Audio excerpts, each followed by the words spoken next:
I know how tempting it is to grab a cheap camcorder or a DSLR that promises video, only to end up with footage that looks flat and noisy.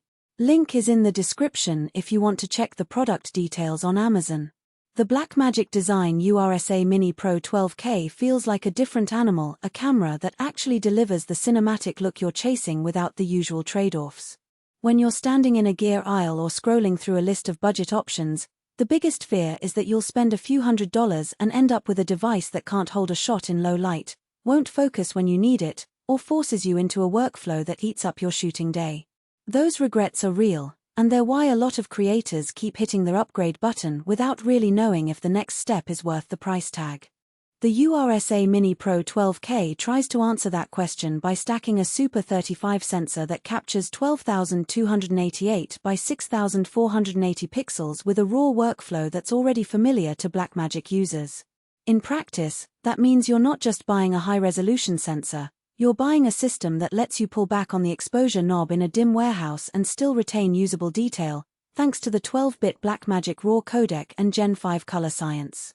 Let's talk about ease of use first, because that's the line between a camera that feels like a tool and one that feels like a hurdle. The URSA Mini Pro 12K lives inside a familiar, rectangular chassis with a full-size touchscreen that runs Blackmagic's own menu system. It's not a touch-only interface. You still have physical dials for ISO, shutter, and exposure compensation, which many cinematographers appreciate when they're shooting on a rig. The menu hierarchy is a bit deeper than a consumer camcorder, but the most common settings, resolution, frame rate, and raw bitrate are all reachable within 2 taps.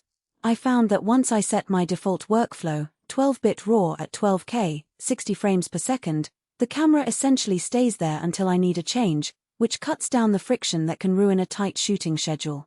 Autofocus is where the URSA Mini Pro 12K draws a line in the sand. Blackmagic opted for a manual focus-first design, offering a contrast detect AF that works decently in static scenes but can't keep up with fast-moving subjects the way a Sony or Canon cinema line might. In a real-world interview shoot I did for a documentary, I had to rely on focus pullers and a follow-focus system because the built-in AF would hunt when the subject moved across a bright window. If you're comfortable with pull-focus rigs and you know how to set focus marks, the camera's lack of robust AF isn't a deal-breaker.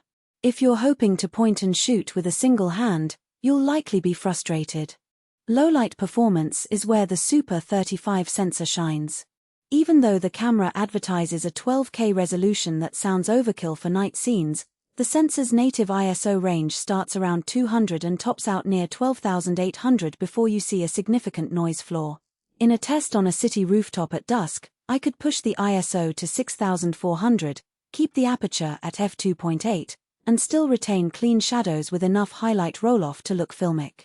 The 12-bit depth gives you extra latitude in post, so you can lift those shadows without introducing banding, something that cheaper 8-bit cameras simply can't afford. Stabilization is another practical point. The URSA Mini Pro 12K doesn't have in-body image stabilization, which means you have to bring a gimbal, a shoulder rig, or a dolly if you want steady movement. For a production that already uses a rig, think a commercial shoot with a motorized slider, the lack of IBIS isn't a surprise. You already have external stabilization. However, if you're a solo creator planning to film handheld run-and-gun style, you'll need to budget for a separate stabilizer, which adds weight and cost. Lens compatibility is where the PL mount pays dividends. The camera accepts full-frame cinema lenses, anamorphic glass, and, with an inexpensive adapter, you can mount Canon EF lenses you might already own. That flexibility is huge for a shop that wants to transition from DSLR gear to a true cinema workflow without emptying the lens rack. I used a 50mm Zeiss CP.2 on a short narrative piece, and the lens's breathing and focus throw felt natural because the camera's sensor size matches the lens's imaging circle. On the flip,